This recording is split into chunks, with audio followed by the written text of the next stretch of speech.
The 13-Story Treehouse, Monkey Mayhem by Andy Griffiths. Chapter 12. The Day Silky Saved the Day. I looked up. Terry was right. Flying cats. A whole bunch of them.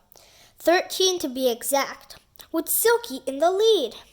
They were flying in formation, coming in low and fast, like fighter jets. Oh, great, I said.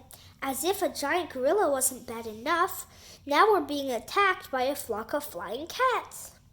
How do you know they're attacking us? Said Terry. Maybe they want giant bananas too. Cats don't eat bananas, I said. Everybody knows that. Besides, they look angry, not hungry. Maybe it's the gorilla they're after, said Terry. Look how scared it is. Terry had a point. The gorilla was no longer shaking the tree. It was staring at the cats, its fur bristling. It roared loudly, but if the cats were worried, they didn't show it. They were definitely taking aim at the gorilla. We braced ourselves for 13 flying cats and one giant gorilla collision. But it never came.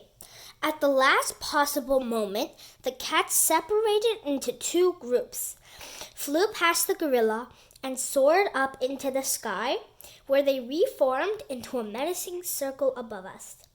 That's when the gorilla started to climb the trees. There are no giant bananas up here, shouted Terry. We already told you that. I don't think it's after giant bananas anymore, I said. I think it's getting in a better position to fight the cats. The gorilla climbed higher and higher and higher until it was standing at the top of the tree. It beat its enormous chest and roared at the flying cats, which continued to attack and torment it.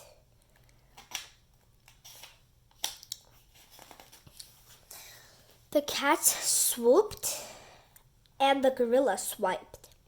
Occasionally, the gorilla would strike the cats and send them crashing to the ground, but they always landed on their feet and rejoined the battle just as quickly as they'd left it.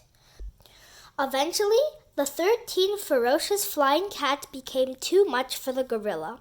It lost its grip, fell out of the tree, and crashed to the ground with a thickening thud. But the flying cats weren't finished with the gorilla. Before it could get up, they swooped down, sunk their claws deep into its fur, and lifted it into the air. Then they carried it away. Banana.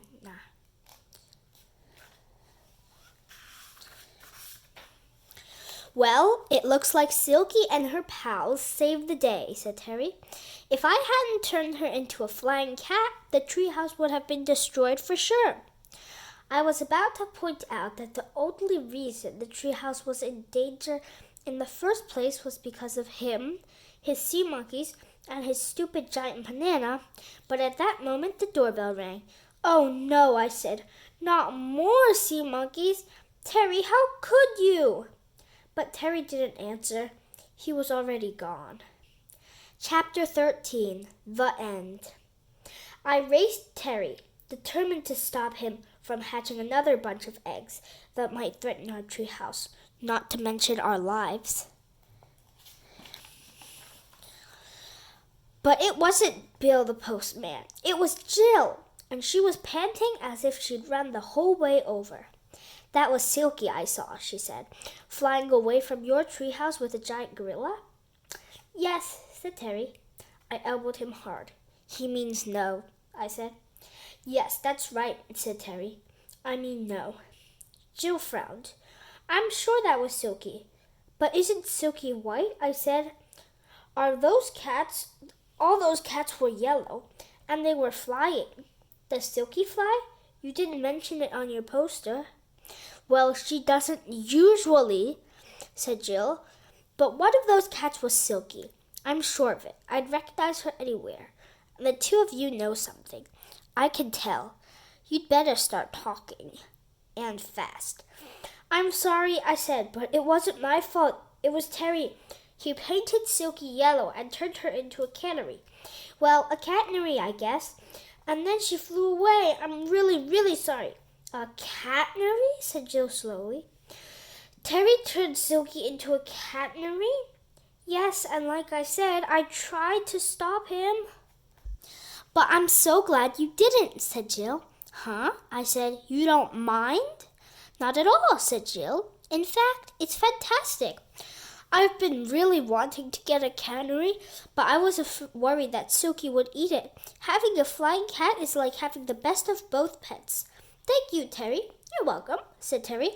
If you like any other of your animals converted, you know where to bring them. Thanks, said Jill. I'll definitely think about it. Meanwhile, I'd better get home and put out some birdseed for Silky and her new friend. After she left, Terry clapped his hands together. Well, all that turned out pretty well, don't you think? I guess so, I said, except for one small thing. What's that? We still haven't written our book. There's no need to shout, Andy, said Terry. Just relax. It will all be okay. In what sense can I possibly relax, and how can it all possibly be okay? I said. We still have no book, and it's due in tomorrow. How are we ever going to think all the stories up in time, let alone write and illustrate them? Easy, said Terry. We don't have to think anything up. We've just lived through a really interesting day. All we have to do is write it down, draw some pictures, and we'll have our book. You know, I'm much smarter than Terry, but sometimes I get this really weird feeling that he is actually much smarter than me. That's a crazy idea, I said. Oh, sighed Terry, disappointed. So crazy, I said, it just might work. What are we waiting for then, said Terry. Let's get started. And so we sat down and wrote and drew and drew and wrote and wrote and drew and drew and wrote and drew and wrote and wrote and drew and drew until exactly 4:45 p.m. the next day. We've done it, I yelled. But it's 4:45, said Terry. How are we going to get it to Mr. Bignose on time? Our deadline is 5 o'clock. We'll never make it. Oh, yes, we will, I said. But how? I don't know, I said, but we'll think of something. That's when we heard it, a jingling noise. Terry jumped up. It's Santa Claus, he said.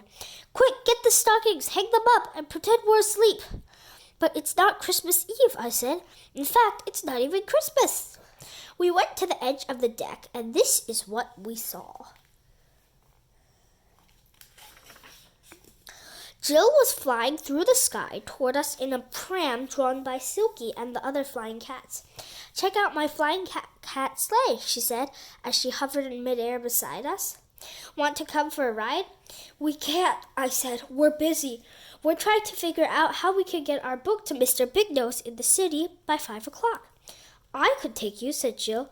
These flying cats are really fast. Come on, climb aboard. And so we did.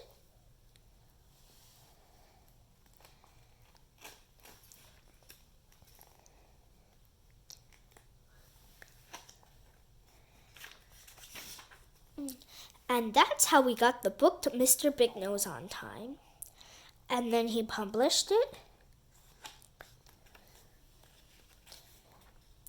And it was delivered to bookshops, libraries, digital e-reading devices, and even transferred direct into people's brains via direct-to-brain information delivery technology helmets. And then you read it, and we all lived happily ever after. The end. Come back next time to see the bonus material for the 13-story treehouse.